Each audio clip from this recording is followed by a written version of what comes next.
El trabajo está escrito, entonces me voy a tomar la libertad de leerlo. Y dura más o menos como 50 minutos. Entonces, no se vayan a dormir, ¿eh? Bueno, el título del trabajo es Reflexiones sobre el significado económico de la frontera norte para las ciudades fronterizas mexicanas y para México. Las ciudades situadas en las fronteras internacionales, ya sea en la frontera México-Estados Unidos o en cualquier otra parte del mundo, están sujetas a circunstancias únicas. Estos centros urbanos se destacan en sus respectivos países, particularmente por el clima transnacional producido por la cercanía a otro país.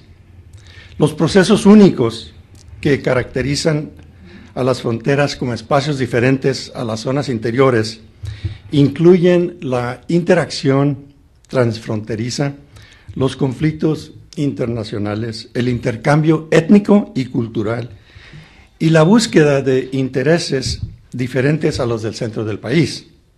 En su conjunto, estos elementos constituyen lo que podría llamarse Borderlands Milieu o el medio fronterizo.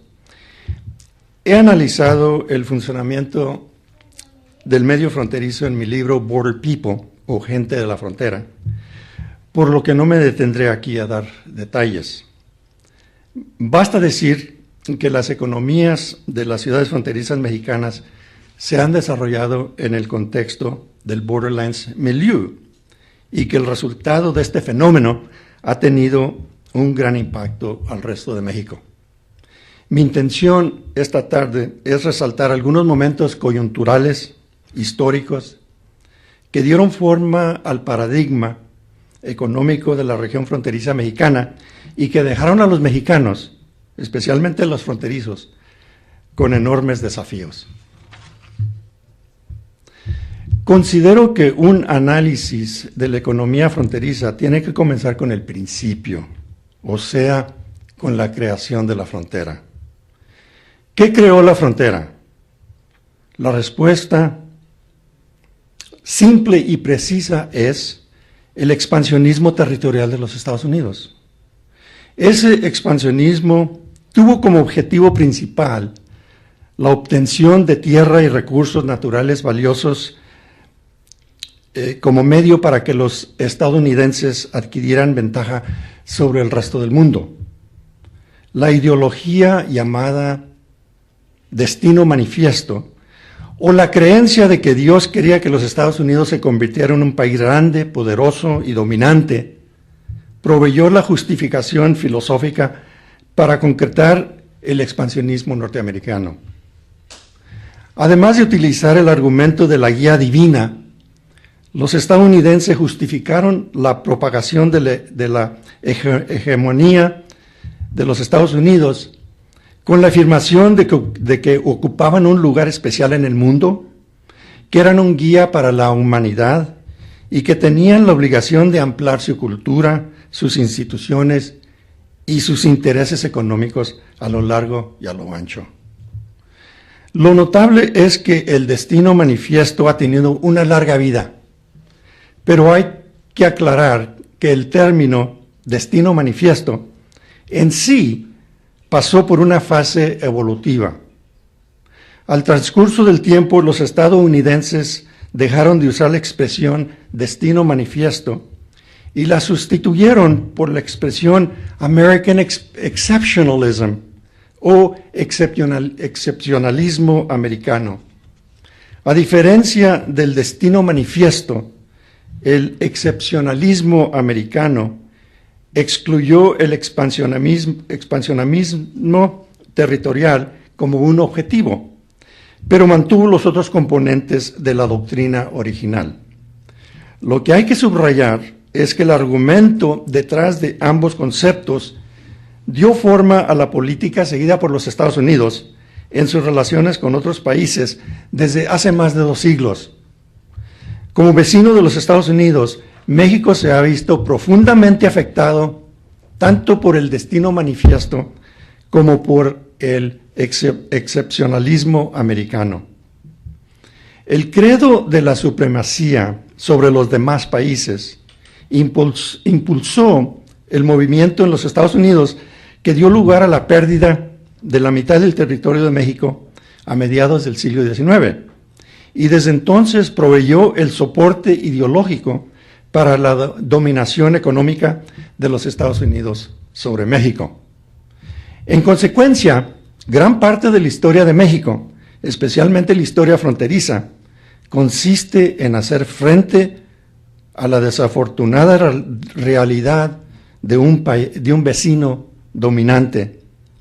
La respuesta en México ha sido tanto la resistencia como el ajuste a la hegemonía de los Estados Unidos.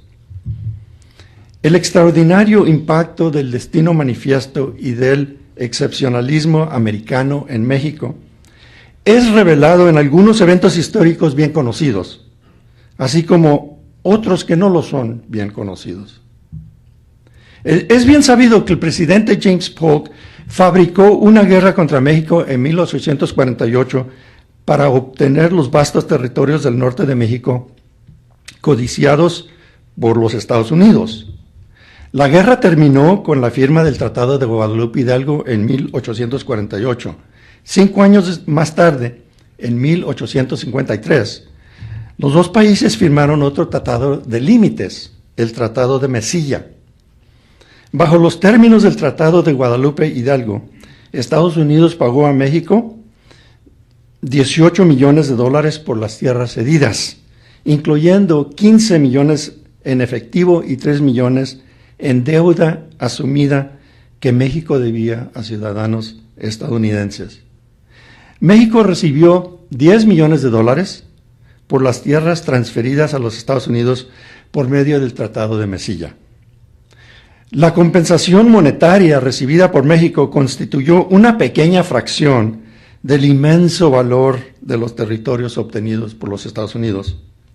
La transferencia de tierra cambió el destino económico de los Estados Unidos espectacularmente, para bien, y alteró radicalmente el destino de México, para mal. La frontera creada en 1848 y modificada en 1853 tendría un profundo efecto, especialmente en la vida de los mexicanos que vivían en las comunidades adyacentes a la nueva frontera. Los fronterizos se convertirían en los primeros protectores y los defensores de la identidad y la soberanía mexicana, en particular la soberanía económica de México.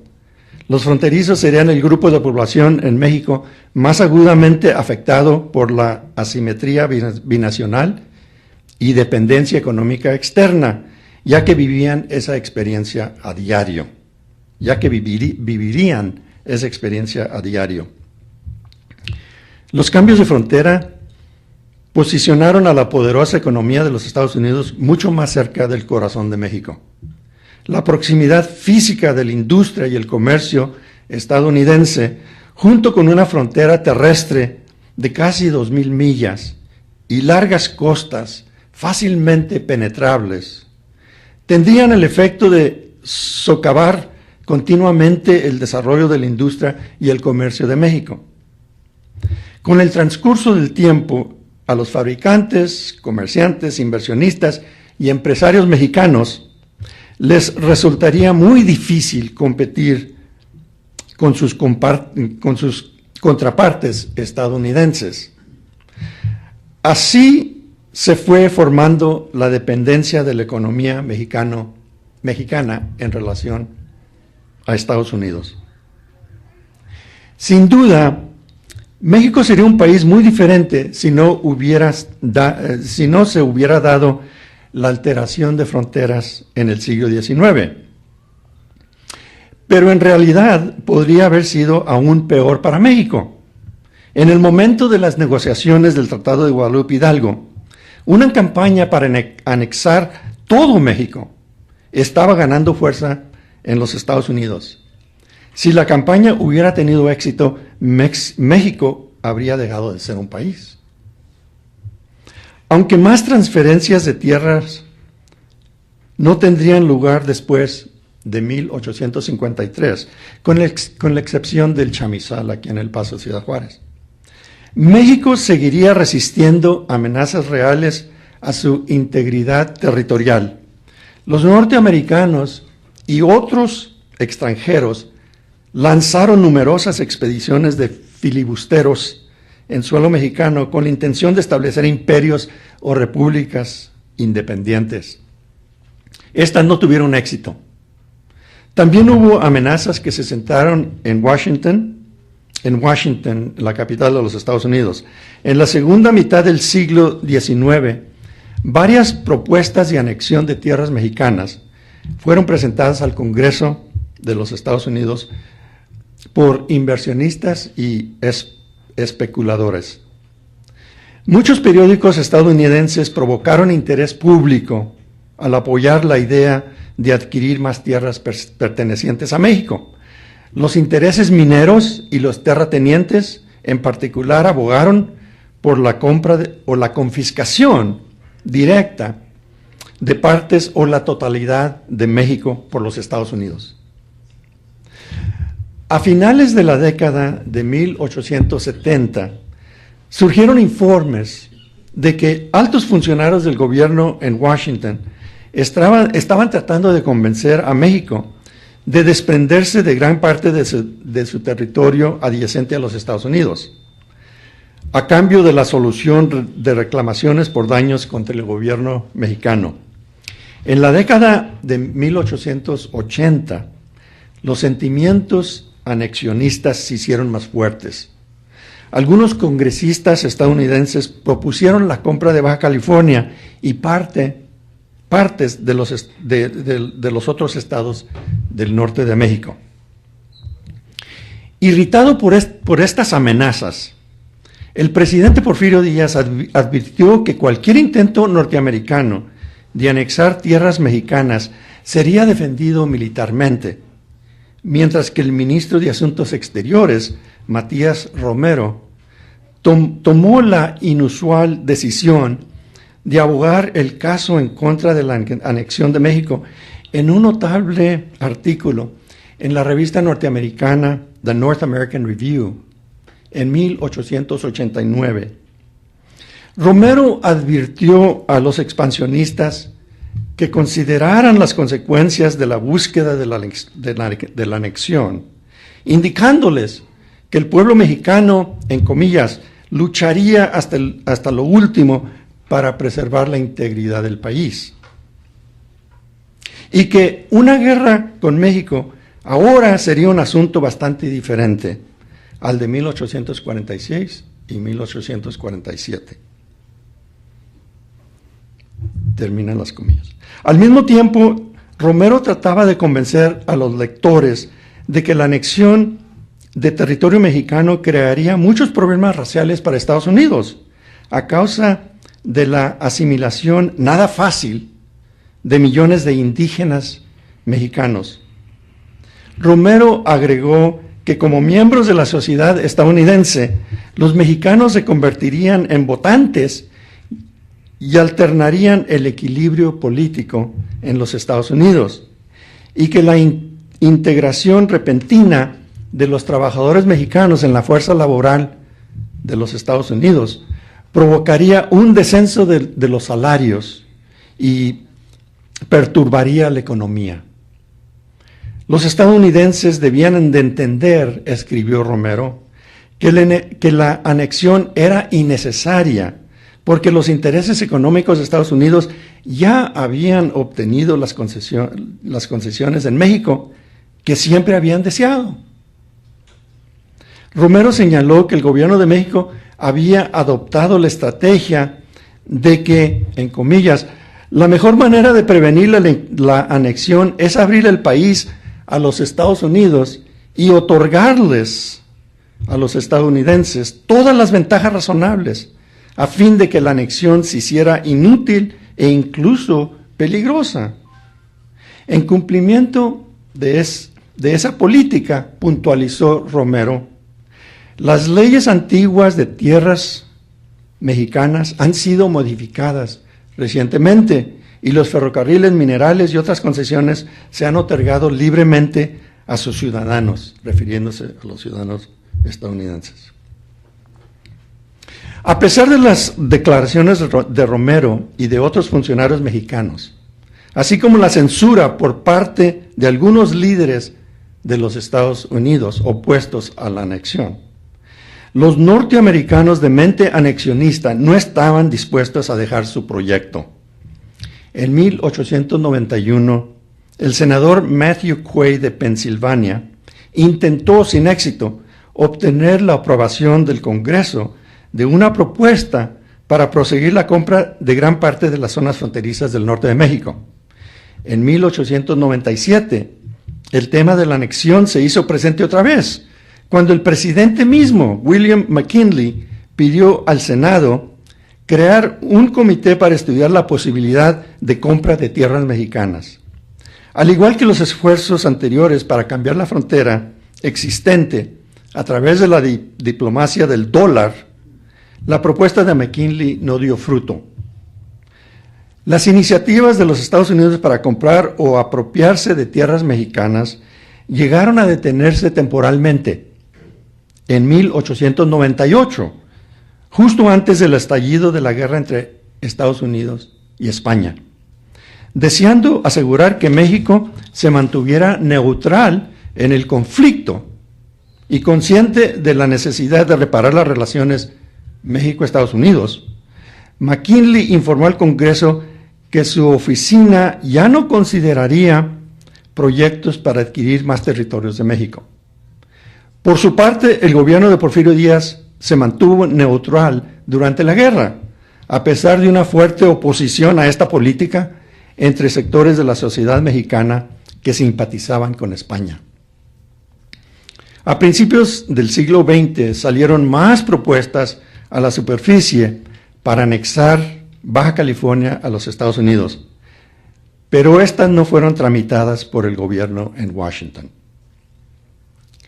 Cuando Porfirio Díaz hizo el famoso comentario, "Pobre México, tan lejos de Dios y tan cerca de los Estados Unidos", lo más probable es que él tenía en la mente la pérdida masiva de territorio nacional, la posibilidad de mayores pérdidas de tierra y las repetidas intervenciones de los norteamericanos en asuntos mexicanos. Pero quizás Díaz también reflexionó sobre el significado para México de compartir una frontera con una potencia económica como los Estados Unidos. Cualesquiera que fueran los beneficios comerciales que México derivara de la cercanía a su vecino, Díaz pudo haber razonado que estos no se podían comparar con el control sustancial que los extranjeros habían establecido sobre la minería, el transporte, la agricultura, el comercio y la industria en México desde finales del siglo XIX a inicios del siglo XX. La industria mexicana en particular había sentido el efecto sofocante de la poderosa económica vecina desde la época de la Primera República. Los bienes de consumo fabricados en Estados Unidos y otros productos acabados habían brotado como una torrente en México, tanto en forma legal como ilegal.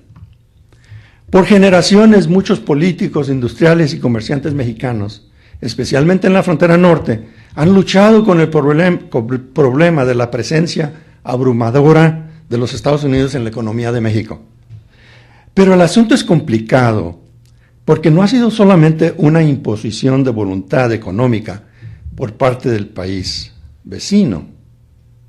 Buen porcentaje de las élites mexicanas han dado la bienvenida a los fuertes vínculos externos, ya que se han beneficiado ampliamente de la formación de asociaciones con empresas extranjeras, de facilitar la extracción de los recursos naturales de México, de asistir a los extranjeros a penetrar los mercados de consumo en México y de colaborar en la explotación de la mano de obra mexicana no muy bien pagada. El apoyo para el sector externo también ha venido de los mexicanos empleados por compañías extranjeras o sus filiales.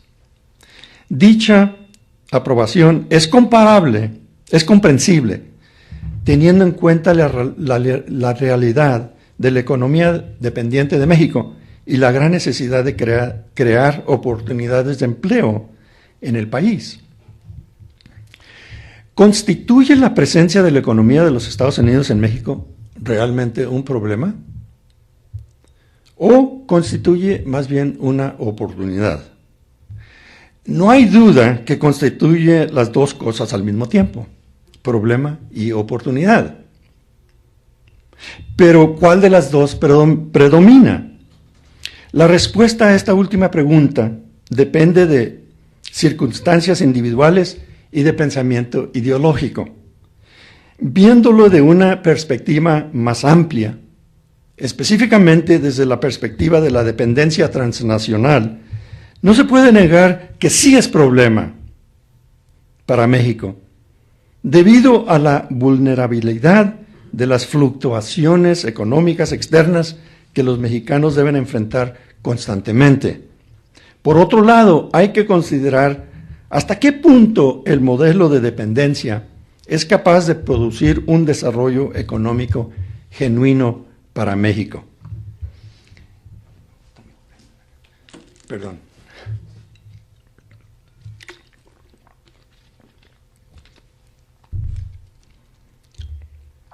La naturaleza del comercio fronterizo. La simetría entre México y Estados Unidos está particularmente reflejada en el sistema de comercio transnacional. Los Estados Unidos ha sido el vecino dominante por su gran capacidad de producir en masa bienes por medio del uso de fabricación avanzada y de tecnología compleja. México ha carecido tal capacidad. En términos generales, el comercio internacional se basa en el principio de la ventaja comparativa. Esto significa que para participar eficazmente en el comercio, los países necesitan tener una ventaja en la manufactura de un producto o productos que los demás quieren o necesitan comprar. Sin embargo, para países en vía de desarrollo, tener una ventaja comparativa está lejos de ser suficiente para garantizar ingresos justos de comercio debido a las desigualdades que se presentan entre las naciones. Los países avanzados exportan productos industriales mientras que los países menos avanzados exportan minerales y productos agrícolas. La exportación de productos industriales ha sido siempre mucho más rentable que la exportación de minerales y productos agrícolas. Antes de la década de 1980, la ventaja comparativa prevaleciente en México fue la producción y exportación de materias primas.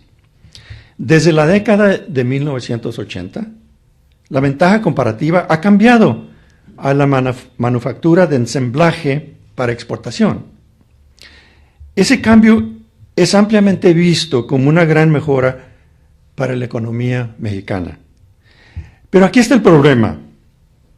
El paradigma del comercio de México con Estados Unidos, antes de 1980, en realidad no es tan diferente del paradigma post-1980. Al igual que México se basó en los recursos naturales antes de la década de 1980, no ha dejado de hacerlo después de los 80. Quiero decir que en la actualidad, la economía de las exportaciones de México se basa en gran medida en el ensamble de producción, que sigue siendo fundamentalmente el producto de un recurso natural. De hecho, el recurso más valioso que posee México, la mano de obra humana. Todos sabemos que la principal razón de por qué las empresas extranjeras han establecido maquiladoras en México es el bajo costo laboral y el bajo costo de producción local de México. Según los promotores de maquiladora, los ingenieros mexicanos pueden ser contratados a 1/3 del costo de los ingenieros estadounidenses, los técnicos a 1/4 parte del costo y los trabajadores de línea a 1/10 parte del costo. Otras razones importantes de la impresionante ubicación de las empresas extranjeras en México son la proximidad y la conveniente red de transportes a los mercados de Estados Unidos, así como las generosas concesiones y garantías otorgadas a los fabricantes extranjeros por el gobierno mexicano. La frontera, el contrabando y el libre comercio. Uno de los grandes problemas de México históricamente es que sus mercados de consumidores han sido bombardeados con una gran variedad de productos de los Estados Unidos. Estos productos han entrado a México tanto legal como ilegalmente. Por varias generaciones, en México se prohibió que entraran muchos productos extranjeros al país y se requirió que muchos otros pagaran aranceles bastante altos. En cualquier caso, los artículos prohibidos fácilmente entraban a México y los productos fuertemente grabados entraban igualmente de fácil, sin pagar los derechos requeridos. Los sobornos facilitaron el paso de los dos tipos de productos. El contrabando de mercancías de consumo ha sido un gran obstáculo para el desarrollo de las industrias nacionales en México.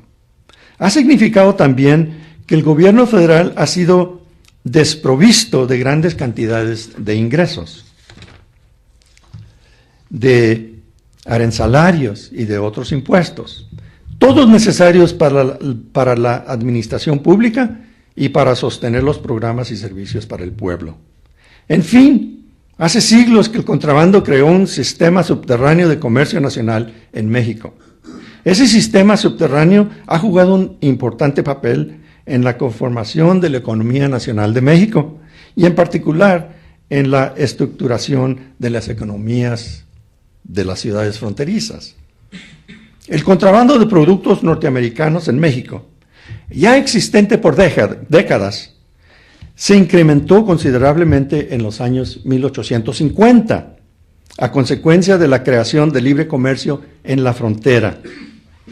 En 1858, el estado de Tamaulipas estableció una zona libre a lo largo de su frontera tras las demandas de los fronterizos locales que los bienes producidos en Estados Unidos pudieran ser adquiridos libres de impuestos. Hicieron esas demandas porque el lado mexicano carecía de la capacidad de producir lo que la gente necesitaba y porque los poblados fronterizos estaban muy lejos de los centros de producción de México. La única manera en que los fronterizos podrían sobrevivir era teniendo la facilidad de importación de artículos de primera necesidad. Pero los aranceles impuestos a los productos extranjeros eran muy altos. Los fronterizos vieron el libre comercio como la solución práctica y a consecuencia Tamaulipas estableció una zona libre estatal. Poco tiempo después, Chihuahua hizo lo mismo, mediante la creación de su propia zona libre. Cuando Ramón Guerra, el gobernador de Tamaulipas, decretó la primera zona libre de México, pronunció una advertencia sobre los efectos negativos del contrabando a los intereses económicos de México. En el artículo 8 del decreto, él exhortó a sus compatriotas que, esto en comillas, es deber de los habitantes de la frontera evitar, por todos los medios a su alcance, que este privilegio se convirtiera en un vergonzoso tráfico de contrabando y que es, por lo tanto, el deber de todo habitante de la frontera, de manera voluntaria, convertirse en un centinela, constantemente en guardia para evitar el contrabando. De lo contrario, el gobierno estará bajo la penosa necesidad de retirar este privilegio al revocar el presente decreto. Fin de las comillas. Lo interesante es que la mayoría de los habitantes fronterizos no consideraban como obligación el ayudar a las autoridades en la prevención del contrabando, ni de ser centinelas para el gobierno.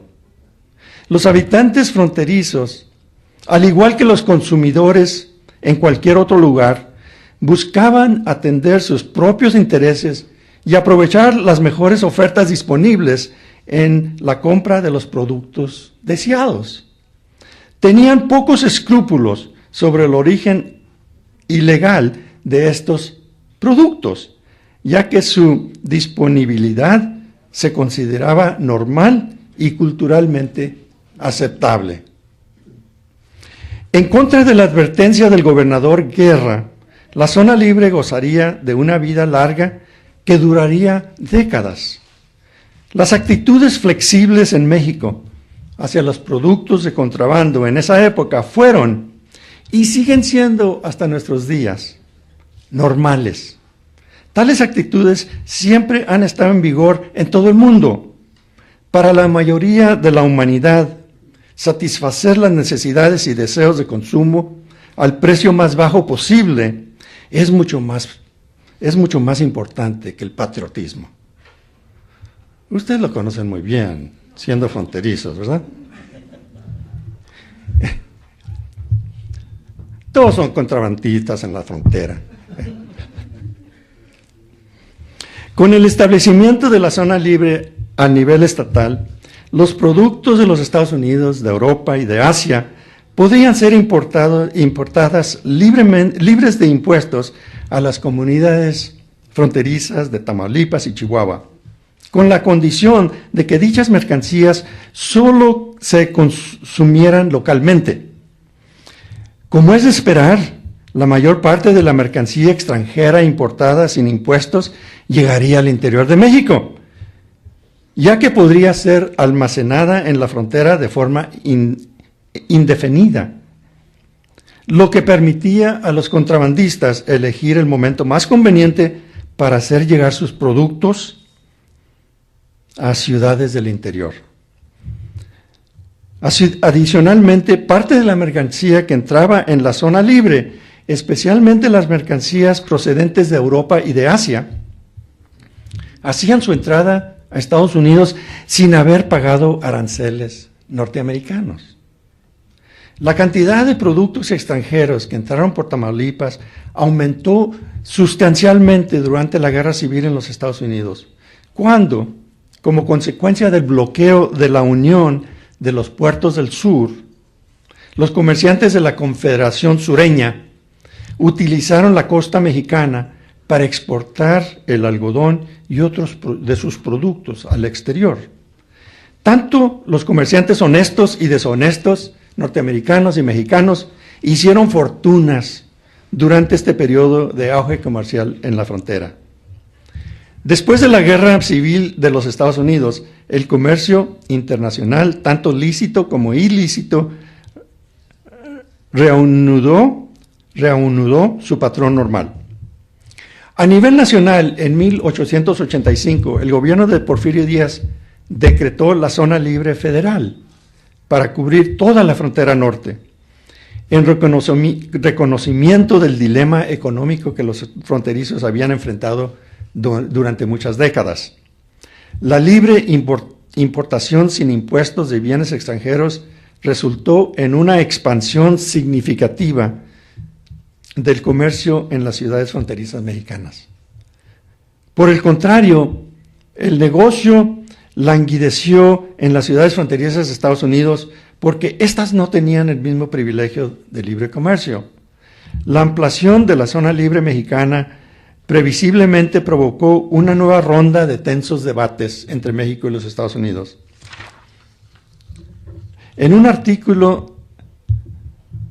En otro de sus artículos, de Matías Romero, en la revista The North American Review, él abordó las preocupaciones de los funcionarios de Estados Unidos y de comerciantes estadounidenses que consideraban la zona libre mexicana un acto de hostilidad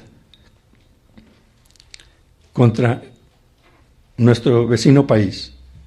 Romero, que en realidad estaba a favor de la abolición de la zona libre, reconoció el daño infligido a los comerciantes estadounidenses que conducían sus comercios de manera legal. Sin embargo, Romero señaló que el daño a México hecho por la zona libre era 10 veces mayor que el daño realizado a Estados Unidos, porque el contrabando podría llevarse a cabo mucho más fácil en México y los costos del gobierno mexicano para prevenirlo superaba altamente los costos del vecino país. Romero también recordó a los estadounidenses las ventajas que la zona libre ofrecía a sus comercios. En comillas, prácticamente se hace una parte de México un mercado para todos los productos y las manufacturas de los Estados Unidos, ya que mercancías estadounidenses de todo tipo podrán ser importadas y consumidas en el territorio nacional libre de impuestos y almacenadas en la región de la zona por un tiempo ilimitado. Fin de comillas. Eventualmente, los opositores de la zona libre prevalecieron. El gobierno de Díaz elevó gradualmente los aranceles en la frontera, impuso nuevas restricciones a las transacciones comerciales y finalmente eliminó la zona libre por totalidad en 1905. Tal evento afectó a la comunidad dedicada al contrabando, pero sus miembros se ajustaron rápidamente a las nuevas circunstancias y mantuvieron los productos ilícitos fluyendo hacia territorio mexicano sin mayor interrupción. En la década de 1910, la actividad del contrabando más rentable era de armas por su demanda durante la Revolución Mexicana. El tráfico ilícito de armas a Estados Unidos, de Estados Unidos a México, por supuesto, no era nada nuevo, ya que se había sostenido durante generaciones.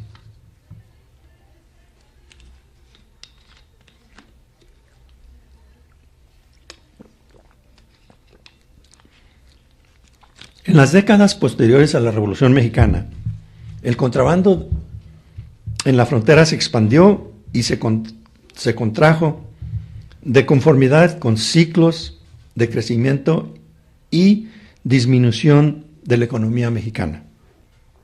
En la década de 1940, cuando México entró en un largo periodo de expansión y prosperidad, se incrementó el tráfico ilegal de bienes de consumo.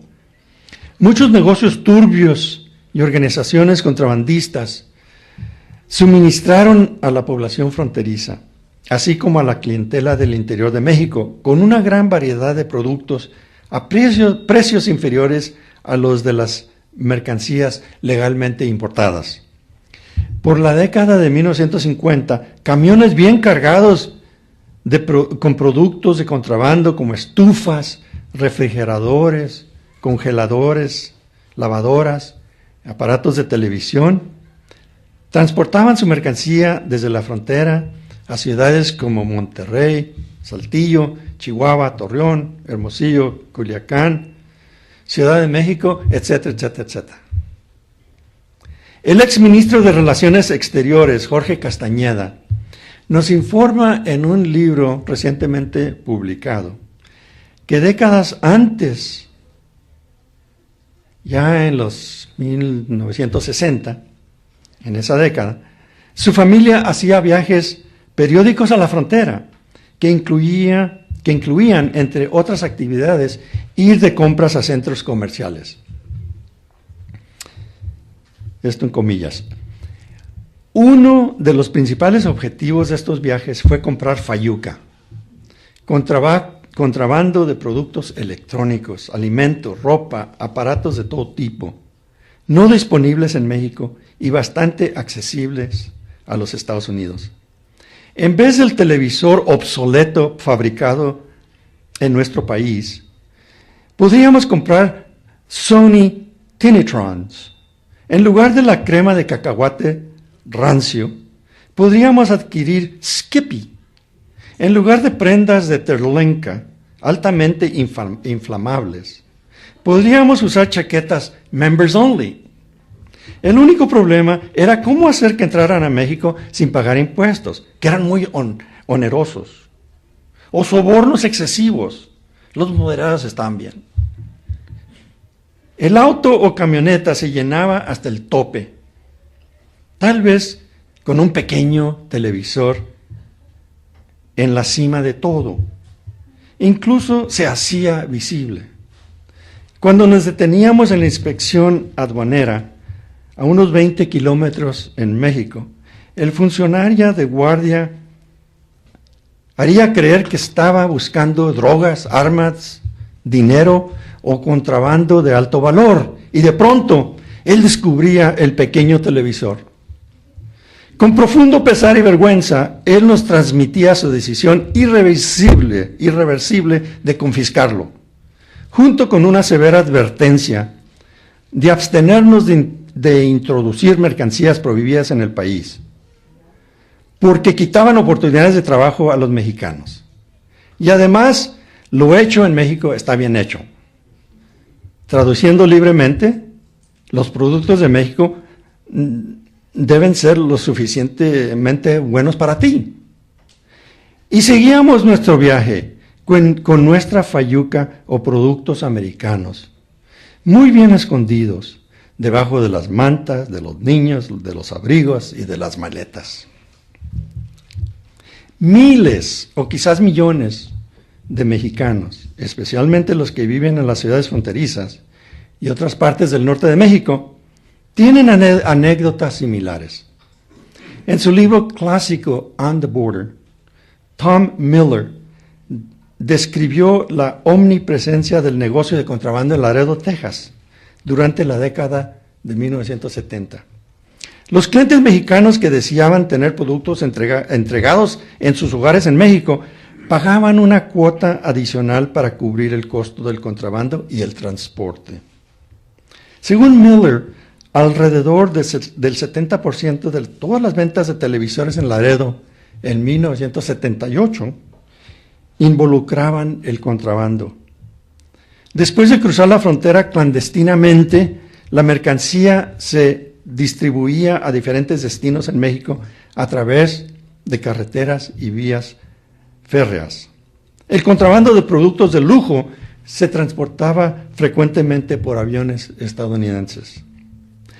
Uno de mis informantes de Sonora me confió que antes de su matrimonio, a mediados de la década de 1970, él y su novia siguieron la costumbre de muchas parejas mexicanas de Sonora. Ellos compraron la mayor parte de sus muebles de la casa en una tienda departamental en Nogales, Arizona, y dispuestos para la entrega directa a su nuevo hogar en Guaymas, Sonora. Junto con el costo de los bienes, pagaron una cuota de transporte, que incluyó sobornos a los agentes de aduanas mexicanos en el puerto de entrada y en el punto de control interior a unos 20 kilómetros de la frontera. Añadió que todas las familias de clase media y alta que conoció en Sonora amueblaban sus casas en su mayoría con productos de Estados Unidos. Los electrodomésticos, televisores y algunas piezas de mobiliario eran las más populares. Quizás ustedes tengan algunas anécdotas, me gustaría escucharlos. No. Desde la perspectiva de México, la principal conclusión que puede extraerse sobre el movimiento transfronterizo ilegal de los productos de consumo ordinarios es que ha sido un problema grave. Por muchos años, sectores industriales y comerciales del país se han visto socavados. El tráfico ilegal orientado a los consumidores ha reducido los incentivos para que los empresarios mexicanos inviertan en la fabricación de bienes que compiten con los productos elaborados con mayor eficiencia y menor costo en el tecnológicamente más avanzado Estados Unidos. Solo los tontos se arriesgarían a la fabricación de productos nacionales cuando sus homólogos extranjeros están fácilmente disponibles en el mercado negro a precios más baratos. Otro problema es que el gobierno mexicano ha sido privado de los ingresos arancelarios que, en su caso, podrían ser utilizados para constituir un gobierno más fuerte, con instituciones más eficientes y, en general, que pudiera ofrecer mejores servicios a la población. El contrabando de productos del vicio. El tráfico ilícito de productos de uso cotidiano es solo una cara del fenómeno del contrabando fronterizo. Otro aspecto en el contrabando de productos del vicio, otro aspecto es el contrabando de productos del vicio. Esta es una vieja historia en las ciudades fronterizas de México. Es un tema complejo que merece mucho más atención de lo que podemos dar aquí. Así que solo voy a hacer unos breves comentarios acerca de este aspecto de la economía fronteriza. El sector más importante de la industria del vicio en México, que tiene un significado transnacional, es el comercio ilegal de narcóticos.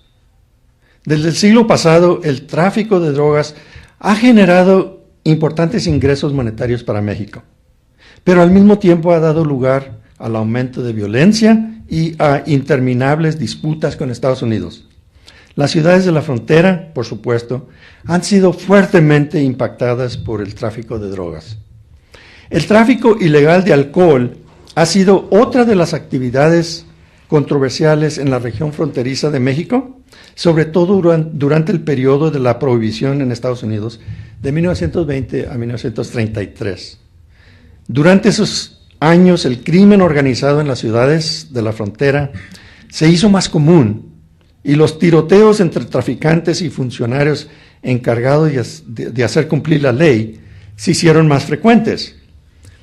Después de la prohibición, el contrabando de licor se convirtió en un problema menor, pero aunque el negocio ilícito de alcohol entró en un declive, el contrabando de licor no desapareció porque los aranceles e impuestos de los licores o a los licores en Estados Unidos y en México se mantuvieron altos, garantizando continuas ganancias para los contrabandistas. El contrabando de vicio menos conocido y menos controversial en la frontera es el tráfico ilegal de tabaco, una actividad que se ha mantenido durante muchas décadas por la facilidad con que los impuestos pueden ser evadidos por los contrabandistas y los ciudadanos comunes. El tráfico de los productos del tabaco no ha generado los niveles de controversia producidos por el tráfico de drogas o de bebidas alcohólicas, ya que no ha tenido el mismo grado de importancia económica. Sin embargo, a medida que el contrabando de cigarrillos sigue generando ganancias en la frontera, continúa siendo problema. En términos generales, ¿qué se puede decir sobre el papel que la industria transnacional del vicio ha jugado específicamente en las economías de las ciudades de la frontera? En su conjunto, la industria del vicio ha producido grandes utilidades para inversionistas, empresarios y emprendedores. Ha dado empleo a un gran número de personas y, en general, ha estimulado diferentes tipos de actividad económica.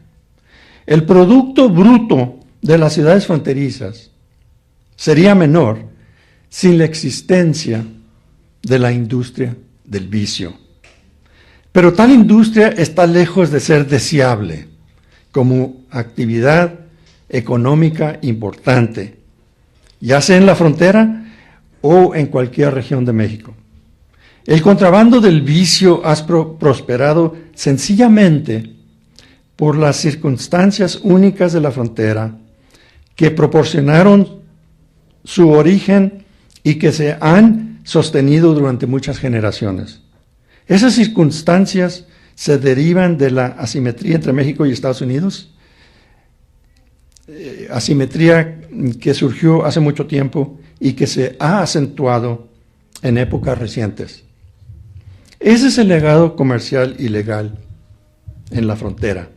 Es una historia sin fin. Es una canción cuya letra no cambia, solo la melodía. Si diriges tu atención ahora mismo a la dirección correcta, escucharás las canciones de los contrabandistas del momento.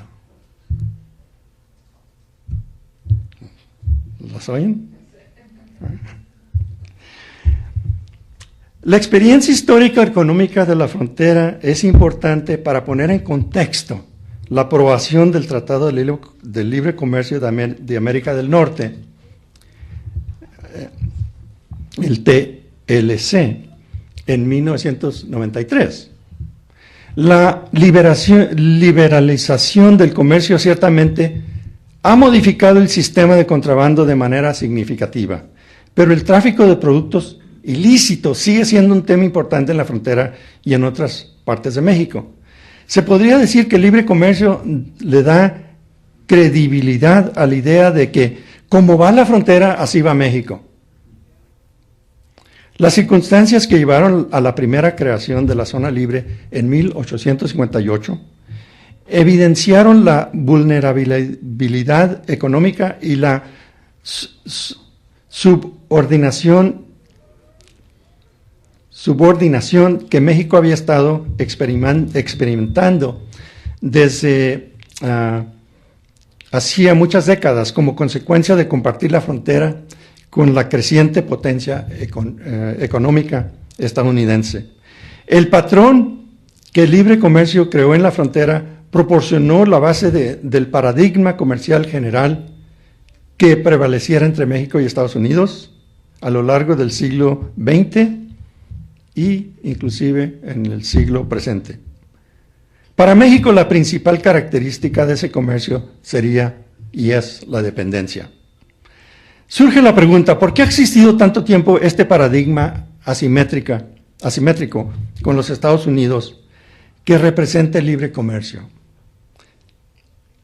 Simplemente porque los Estados Unidos han tenido la ventaja en la relación binacional y México ha tenido que adaptarse a esa realidad. Además, el sistema creado por la zona libre existió porque muchas personas en México obtuvieron importantes beneficios de ella. Y existe hoy en día el TLC por la misma razón. No hay duda de que el libre comercio ha sido bueno para la élite de la sociedad mexicana, para la clase media acomodada y para algunos sectores de la clase trabajadora. Pero en el caso de la clase trabajadora, el libre comercio ha generado bajos salarios. Y pocos de los frutos del libre comercio han estado al alcance de las masas marginadas, la mayoría de los mexicanos. Eso no es nada bueno para México. Es importante enfatizar que el Tratado de Libre Comercio no solo tiene que ver con los productos extranjeros que entran a México sin barreras, sino también con las inversiones extranjeras destinadas a explotar la mano de obra barata en México. Uno tiene que preguntar lo que significa para México que sus mercados de consumo estén saturados por los productos extranjeros en detrimento del consumo de los productos nacionales. Y lo que significa para la sociedad mexicana estar ofreciendo mano de obra de muy bajo costo y estar prestando servicios también de bajo costo a las corporaciones multinacionales. ¿Es esa la manera de presentar al país al resto del mundo? ¿Es esa la manera de lograr un verdadero desarrollo económico para beneficio de los mexicanos?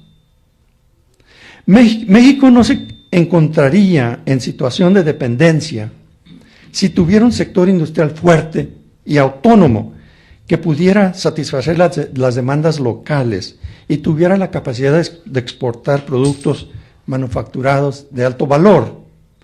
¿Por qué México no produce y exporta sus propios automóviles, electrodomésticos, aparatos de televisión o computadoras completamente o en su mayoría realizadas por empresas mexicanas? ¿Por qué México no tiene sus propias marcas de productos de alto valor que ocupen las estanterías de los comercios en todo el mundo? Si China, Japón, Corea del Sur pueden hacerlo, ¿por qué no en México? Estas son preguntas importantes que a menudo surgen en mis clases en la Universidad de Arizona. Estas preguntas plantean cuestiones importantes para México y para las ciudades fronterizas. Pero hay que ser realistas. De hecho, México no está en condiciones de hacer lo que los países de Asia Oriental han hecho, porque México no puede escapar su trampa geográfica. La simple realidad es que Estados Unidos está muy cerca de México. Tenía razón Porfirio Díaz. Asia Oriental está muy lejos de los Estados Unidos. Hay una formidable zona de amortiguación natural entre Asia del Este y Estados Unidos, que se extiende por miles de kilómetros a través del Océano Pacífico. Los asiáticos orientales han utilizado esa separación física a su beneficio. Debido a la distancia geográfica, los asiáticos orientales han tenido mayor libertad para construir sus economías sin la presión asfixiante de una superpotencia económica en su puerta. La geopolítica es también un factor importante en el contraste entre Asia del Este y México. En épocas previas, Japón, Corea del Sur y Taiwán utilizaron la política ideológica como medio para conseguir lo que deseaban de los Estados Unidos y al mismo tiempo para mantener fuera lo que ellos consideraban que no estaba dentro de sus mejores intereses. La política a la que me refiero es de apaciguar a los Estados Unidos por medio de oposición al comunismo. Al permanecer en el campo ideológico estadounidense, los asiáticos orientales obtuvieron ayuda financiera, concesiones comerciales y previnieron la injerencia de Estados Unidos en la organización de sus economías. Ellos han utilizado los aranceles y otras barreras comerciales para proteger sus industrias de la competencia de afuera y han mantenido la inversión extranjera bajo estricto control. El resultado es que los países de Asia Oriental han ejercido una más libre determinación en la construcción de sus sectores industriales de lo que México ha podido hacer. México no ha tenido la ventaja de utilizar la amenaza comunista como palanca para hacer frente a los Estados Unidos, porque en México el comunismo siempre ha sido una ideología marginal. La posibilidad de una toma de posición comunista en México nunca ha sido problema. En 1938, el reconocido politólogo y analista geopolítico Nicholas Spykman concluyó que debido a su yuxtaposición con el poderoso Estados Unidos, México siempre estaría seriamente limitado económicamente. Hasta estos días, la observación de Spykman ha estado en la mira. México ciertamente no ha sido capaz de construir una economía nacional fuerte y autónoma, comparable a lo que se encuentra en los países avanzados. En conclusión, la creación de la frontera tuvo profundas consecuencias para la conformación de la economía de las ciudades fronterizas y para México en su conjunto. La frontera es un recordatorio constante de la pérdida por parte de México de valiosas tierras y recursos.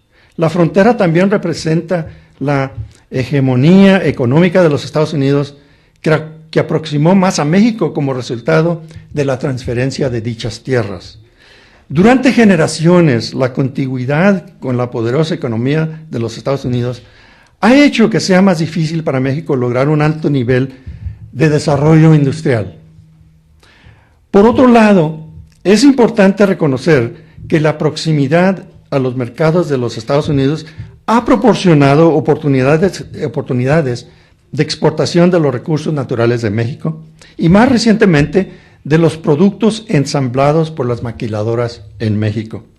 El intercambio generado entre México y Estados Unidos de productos del vicio, el alcohol, las drogas, el tabaco, también debe ser reconocido como un importante generador de ingresos para la economía mexicana. Pero obviamente esta actividad tiene grandes desventajas sociales. Otro de los beneficios relacionados con la frontera que no he discutido aquí son las oportunidades de empleo en el lado norteamericano para los migrantes mexicanos.